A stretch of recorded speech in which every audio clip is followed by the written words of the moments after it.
আজকে আমরা মেমারি যোগ থেরাপি সেন্টারের পক্ষ থেকে নিয়ে এসেছি চক্রাসন আমরা কিভাবে করতে পারি। সেই চক্রাসনের সম্পূর্ণ নিয়ম,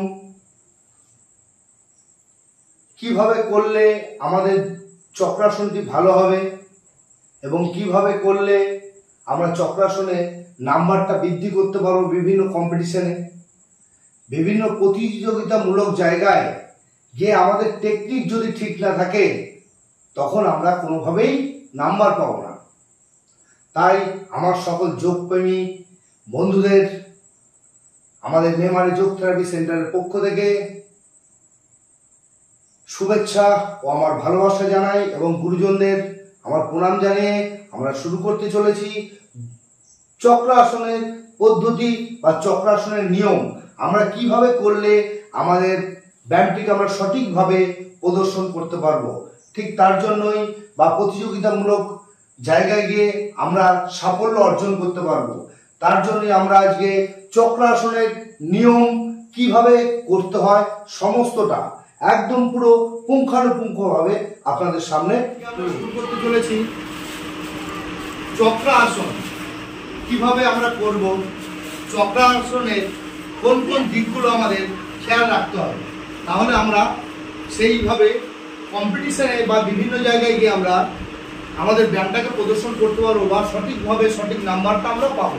তাই এবার সঠিকভাবে সঠিক নিয়মে বা টেকনিক ঠিক রেখে আমরা ব্যায়ামটা করবো কিভাবে, সেটাই আমরা শুরু করছি আমাদের মেমারি যোগ থেরাপি সেন্টারের পক্ষ থেকে। প্রিয়াংশু সরকার, জ্যোতিবল এবং নবীন মজুমদার। চক্রাসন কিভাবে করতে হয়, চক্রাসনের কোন কোন দিকগুলো টেকনিক আমাদের ভুল থাকে বা কোথায় কোথায় জাজেসরা আমাদের নাম্বার কাটে, সেগুলো দেখিয়ে আজকে আমরা নিয়ম থেকে শুরু করে পুরোটা আমরা দেখাবো। ফার্স্ট শুরু করো চক্রাসন। তিনজন তিনভাবে নাও। তুমি সাইড পশ্চার নাও, শুরু করো। প্রথমে হাতগুলো সোজা করো, একদম নিয়ম মেনে সঠিকভাবে সোজা করো। প্রথমে হাতগুলো আমাদের একদম সোজা করতে হবে। ধীরে ধীরে হাতগুলো আমরা কানের সঙ্গে সোজা তুলে দেবো। আস্তে আস্তে সুন্দরভাবে আস্তে আস্তে ধীরে ধীরে নামাও। ধীরে ধীরে একদম সুন্দরভাবে নামাও। হাত থেকে আস্তে সুন্দরভাবে রাখো। দেখো, আমাদের প্রথমত মনে রাখতে হবে চক্রাসন করতে গেলে আমাদের হাতের পাতার মধ্যে, নখের মধ্যে কোনো ধরনের ফাঁকা থাকবে না। সবসময় খেয়াল রাখতে হবে আমাদের হাতের ফাঁকা যেন না থাকে। আমাদের কানকে আমাদের পুরো বাইসেপস মাসেলের মাধ্যমে এটাকে আমাদের চেপে দিতে হবে। এর মধ্যে যেন কোনো ধরনের ফাঁকা না থাকে, একদম সোজা হবে। এবার এই পায়ের গোড়ালির সাথে হাতের পাতা যেন এক সরল রেখায় এবং সমান্তরালভাবে থাকে, একদম সুন্দরভাবে থাকবে। এগুলো সবসময়ের জন্য আমাদের খেয়াল রাখতে হবে। যদি আমাদের আঙুল ফাঁকা থাকে তাহলে কিন্তু আমাদের ব্যায়ামটায় ভুল থাকবে। যদি আমাদের গোড়ালির সঙ্গে হাতের পাতা যদি সমান্তরাল সরল রেখায় যদি না থাকে তাহলে আমাদের সেখানে নাম্বার কাটবে। এরকম সোজা করে আমাদের ব্যায়ামটি করতে হবে, হাঁটু ফাঁকা হলে হবে না।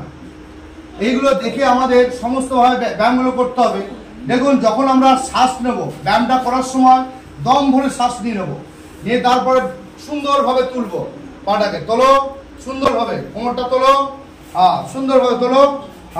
হাঁটু আমাদের মনে রাখতে হবে, হাঁটু থেকে গোড়ালি অবধি আমাদের যেন 90 ডিগ্রি অ্যাঙ্গেলে থাকে। যদি 90 অ্যাঙ্গেলে না থাকে তাহলে আমাদের নাম্বার কাটবে। হাতের ফাঁকা, পায়ের ফাঁকা যেন সমান থাকে। পায়ের পাতা আমাদের যেন ছড়িয়ে না পড়ে, পায়ের পাতা সোজা রাখতে হবে।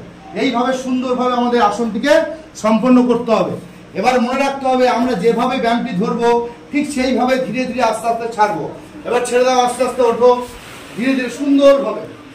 এইভাবে করে আমরা আস্তে আস্তে সুন্দরভাবে আমরা ব্যায়ামটি ছাড়বো। তবে আমাদের মনে রাখতে হবে, আমরা যখন ব্যায়ামটি করছি তখন হাতের মধ্যে যেন কোনো ধরনের ফাঁকা না থাকে। দ্বিতীয় নম্বর হচ্ছে আমাদের গোড়ালি এবং হাতের পাতার মধ্যে যেন সমান্তরালভাবে বা সোজাভাবে থাকে, সরলরেখায় একভাবে থাকতে হবে এবং হাঁটুটা সোজা থাকতে হবে। তবেই আমরা আমাদের ব্যায়ামটিকে আমরা সঠিকভাবে করতে পারবো। এইভাবে আমরা আমাদের ব্যায়ামটিকে সম্পূর্ণ করব। যদি কারো এই ব্যায়ামটি না হয় যদি কোনো ধরনের প্রবলেম হয় যে ব্যায়ামটি আমি করতে পারছি না, আমাদেরকে জানাবেন, আমরা এটা সেইভাবে টেকনিক বলে দেবো যে কীভাবে আমরা ব্যায়ামটি করতে পারি।